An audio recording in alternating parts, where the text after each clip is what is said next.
Subscribe करें और देखें एक दिल दहला देने वाली हॉरर स्टोरी। बिना घबराए बेल आइकॉन प्रेस करना ना भूलें।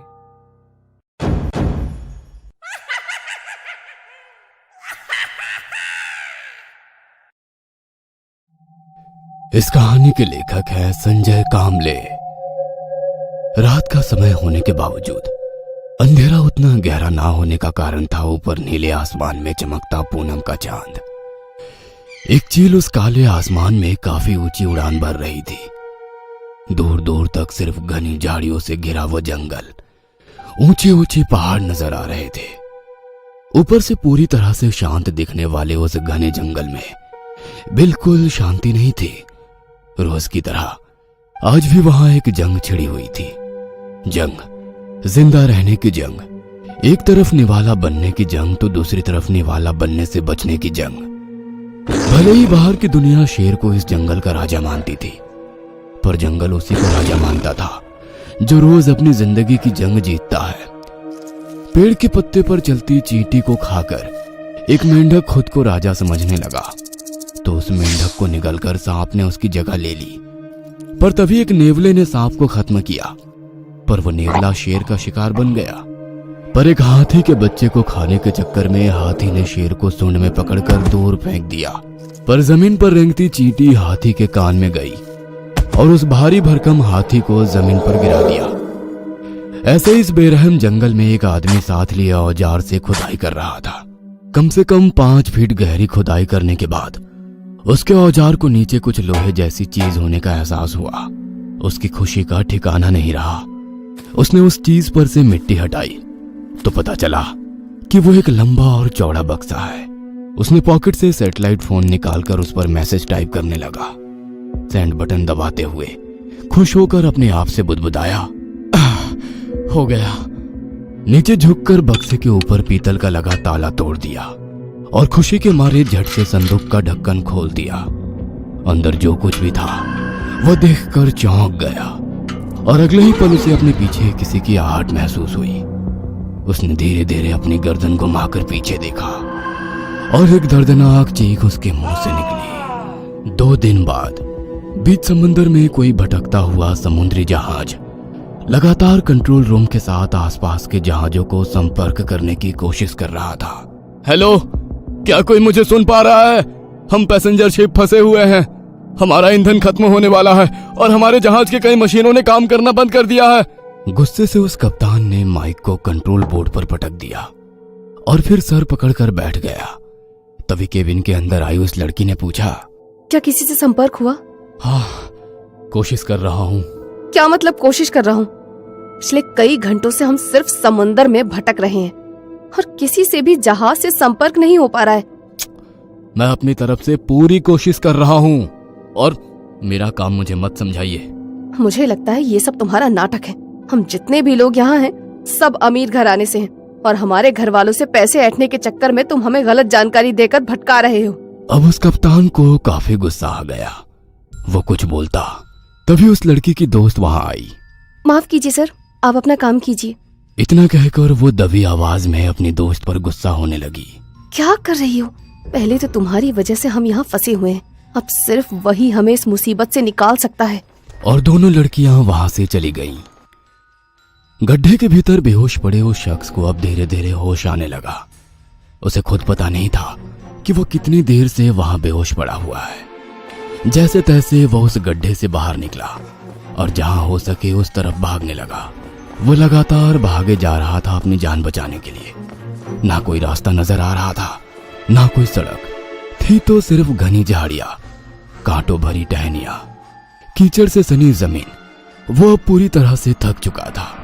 सांस तेज हो गई थी। एक पेड़ के पास खड़ा वो थोड़ी देर रुक गया कि तभी उसे कुछ दिखाई दिया। पेड़ की टहनी को सरकते हुए उसने देखा और मानो उसकी खुशी का ठिकाना नहीं रहा। सामने समंदर में काफी दूर एक पैसेंजर शिप धीरे धीरे उसी की तरफ बढ़ रहा था। वह दौड़कर बाहर निकलने ही वाला था कि तभी उसे अपने पीछे किसी की आहट महसूस हुई। उसने पीछे मुड़कर देखा और उसकी चीख उसके मुंह में दबकर रह गई। हिलती हुई झाड़ियों को देखकर पता चल रहा था जिंदा रहने के लिए उसकी छटपटाहट शुरू है, जो कुछ ही देर में बंद हो गई। और दोबारा सब कुछ शांत हो गया। वो चील हवा में चक्कर लगाती हुई समंदर के ऊपर उड़ने लगी। हेलो, ये पैसेंजर शिप है। हम रास्ता भटक चुके हैं, हमें मदद की जरूरत है। क्या कोई हमें सुन रहा है? तभी सामने वाले कांच के शीशे से कप्तान को कुछ नजर आया। चारों ओर फैले बेइंतहा समुंदर के बीचों बीच एक टापू जैसा नजर आने लगा। उसे मदद मिलने की थोड़ी उम्मीद जाग गई। सामने रखा माइक उठाकर वो दोबारा रेडियो पर संदेश भेजने लगा। ये पैसेंजर शिप है, क्या हमें कोई सुन रहा है? तब तक शिप में मौजूद 10 के 10 लोगों की नजर टापू पर पड़ चुकी थी। कुछ खुश थे, कुछ हैरान थे। तभी माइक पर कप्तान ने सभी लोगों के लिए संदेश जारी किया। हम एक अनजान टापू के नजदीक है। शायद हमें मदद मिल सकेगी, पर इसकी उम्मीद काफी कम है। मैं और मेरा सहकर्मी नीचे जाकर टापू का मुआयना करते हैं। तब तक आप में से कोई भी शिप से नीचे नहीं उतरेगा। आई रिपीट, कोई भी शिप से नीचे नहीं उतरेगा। शिप पानी में रोककर दोनों नीचे उतरे, पर अंधेरा होने के कारण ठीक से कुछ नजर नहीं आ रहा था। हाथ में टॉर्च पकड़कर वे दोनों टापू पर चलने लगे। पूरी तरह से वीरान पड़े उस इलाके में कोई भी इंसानी हरकत नजर नहीं आ रही थी। तभी कप्तान की नजर सामने कुछ दूरी पर घने पेड़ों के बीच कहीं रुक गई। लग रहा था जैसे कोई उनको घनी झाड़ियों में से देख रहा है, उनकी हर हलचल पर नजर रख रहा है। कप्तान ने अपने साथी की ओर देखते हुए दबी आवाज में कहा, शायद कुछ अजीब सा है इस टापू पर। तुम शिप में जाओ और किसी को भी नीचे उतरने मत देना।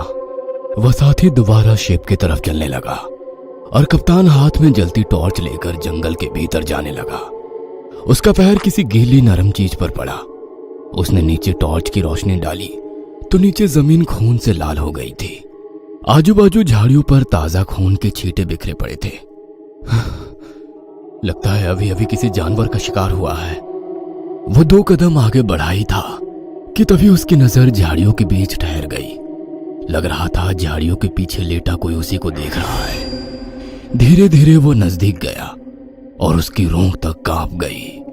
वह सिर्फ इंसानी शरीर कंकाल बन चुका था। मांस खाने वाले लार्वा उस शरीर पर रेंगते नजर आ रहे थे। वह खौफनाक नजारा देखकर वह अपने शिप की तरफ भागने लगा। कांटों भरी झाड़ियों से निकलते वक्त कांटे जिस्म में चुभ रहे थे, पर वो रुका नहीं। किनारे की तरफ भागते उसने समंदर में छलांग लगाई और शिप में चढ़ गया। ये टापू खतरनाक है, हमें जल्द से जल्द यहाँ से निकलना होगा, वरना मौत इतनी भयानक होगी जिसकी तुम कल्पना भी नहीं कर सकते। इतना कहकर वो शिप के इंजन के रूम की तरफ चल ही रहा था कि तभी उसके साथी ने हिचकिचाते हुए कहा, सर एक प्रॉब्लम है। क्या हुआ? वे सभी दोस्त मेरे लाख मना करने पर भी शिप से नीचे उतरकर जंगल में गए हैं। क्या बात कर रहे हो? क्या बात है सर, आप इतने परेशान क्यों हो गए? कुछ नहीं, तुम शिप के अंदर ही रहो और रेडियो पर मदद के लिए संदेश भेजना जारी रखो। ठीक है सर। इतना कहकर कप्तान दोबारा समंदर के पानी में उतरे, पर एक अनजाना डर उनके दिलो दिमाग पर छाया हुआ था, क्योंकि जो कुछ भी उन्होंने देखा था वह किसी भी आम आदमी की रूह कपाने के लिए काफी था। धीरे धीरे पानी से बाहर निकलते वक्त वह भगवान से मन ही मन एक ही प्रार्थना करने लगे, हे भगवान, मेरा डर गलत हो जाए। ये आइलैंड वो शापित आइलैंड ना हो जिसका डर समंदर के जहाजियों के भीतर है। पानी से निकलकर रेत पर चलते हुए उसने ऊपर आसमान की तरफ देखा तो कोहरे की वजह से आसमान में चांद भी धुंधला दिखाई दे रहा था। वहीं आसमान में एक उड़ती हुई चील धीरे धीरे आगे बढ़ती नजर आ रही थी। दोबारा उसकी नजरें नीचे जमीन पर कुछ ढूंढने लगी। पास ही पड़ी एक लकड़ी को उठाकर उस पर कस के कपड़ा लपेटकर बांध दिया। पॉकेट में से लाइटर निकालकर लकड़ी पर बंधे कपड़े में आग जलाई। अपने हाथ में टॉर्च वैसे ही बंद रखी और मशाल की रोशनी में आगे बढ़ने लगा। चलते वक्त उसे एक इंसानी कंकाल पेड़ों की एक टहनी पर झूलता हुआ नजर आया। वह एक जगह पर रुककर नजरें घुमाकर देखने लगा। काफी सन्नाटा पसरा हुआ था। आमतौर पर जंगल से आने वाली कीड़ों की आवाज भी नहीं आ रही थी।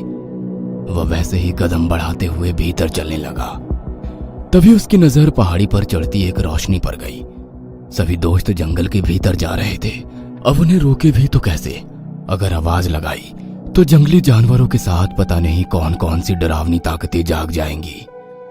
अब उसके पास कोई भी चारा नहीं था। घनी झाड़ियों के बीच से तेजी से कदम बढ़ाते हुए वो उसकी तरफ जाने लगा। चलते वक्त एकदम से उसने कदम रोक लिए।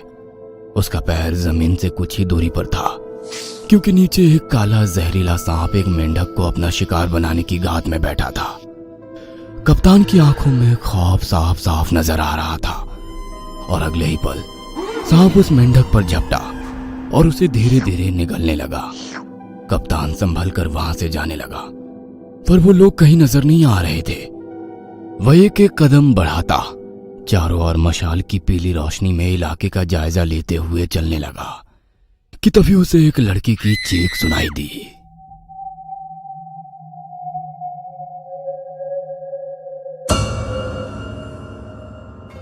ये कहानी आपको अच्छी लगी हो तो हमें सब्सक्राइब करें, हमारा इंस्टाग्राम और फेसबुक पेज जरूर फॉलो करें। और हाँ दोस्तों, सब्सक्राइब करना भूलना मत।